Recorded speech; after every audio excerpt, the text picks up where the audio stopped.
Hi, I am doctor Shikha Sharma.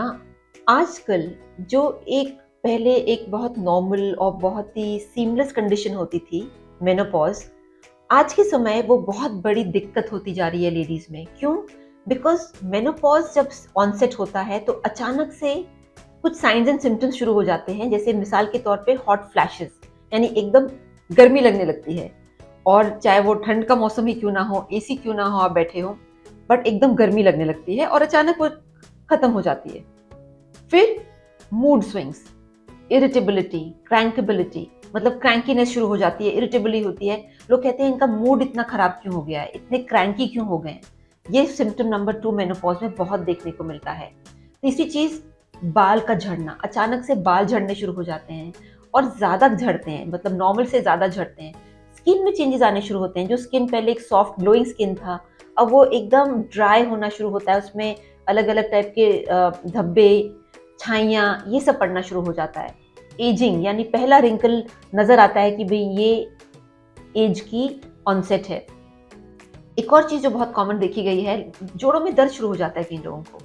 यानी पहले बिल्कुल ठीक थे और जब वो टेस्ट कराते हैं तो देखते हैं कि भाई उनको ऑस्टियोपोरोसिस का ऑनसेट शुरू हो गया है। तो ये भी एक दुख देने वाली बात होती है कि अचानक से जो सब कुछ पहले ठीक चल रहा था, अब वो साइंस एंड सिम्टम्स बता रहे हैं, ब्लड टेस्ट बता रहा है कि आपका बोन लॉस हो रहा है, आपका कैल्शियम लॉस हो रहा है और आप ऑस्टियोपोरोसिस की तरफ जा रहे हैं। फिर एक और चीज जो बहुत कॉमन देखने में आई है कि यूरिनरी इन्फेक्शंस एकदम से बढ़ने शुरू हो जाते हैं। यानी जो पहले इतने इम्यूनिटी डाउन नहीं थी, अब इम्यूनिटी भी डाउन हो रही है, इन्फेक्शंस भी बढ़ रहे हैं। और ये सारे सिम्टम्स, और जो चीज जो सब नोटिस करते हैं कि जो एक लेडी नॉर्मल वेट की चल रही थी या थोड़ा सा स्लाइटली एक्स्ट्रा वेट था, अब वो अचानक से फूल जाती हैं, अचानक से उनका वजन बढ़ जाता है। तो ये सारी चीजें हैं मेनोपॉज, यानी मेनोपॉज की कंडीशन में ये सारी चीजें होती हैं। मगर जरूरी नहीं है कि आप इस सारी सिम्टम्स के थ्रू गुजरें, जरूरी नहीं है कि आप में ये सारी चीजें नजर आए, प्रोवाइडेड आप पहले से अवेयर हों और पहले से कुछ स्टेप्स लें, कुछ ऐसी चीजें करें जिससे कि आपका मेनोपॉज बहुत सीमलेस और बहुत ही आराम से गुजरे और ये सारी दिक्कतें आपको नहीं आए।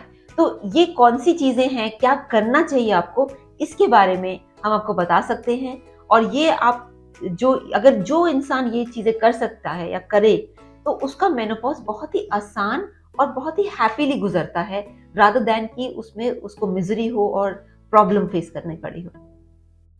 अगर आप मेनोपॉज मैनेजमेंट प्रोग्राम के बारे में जानना चाहते हैं तो आप हमें मैसेज कीजिए।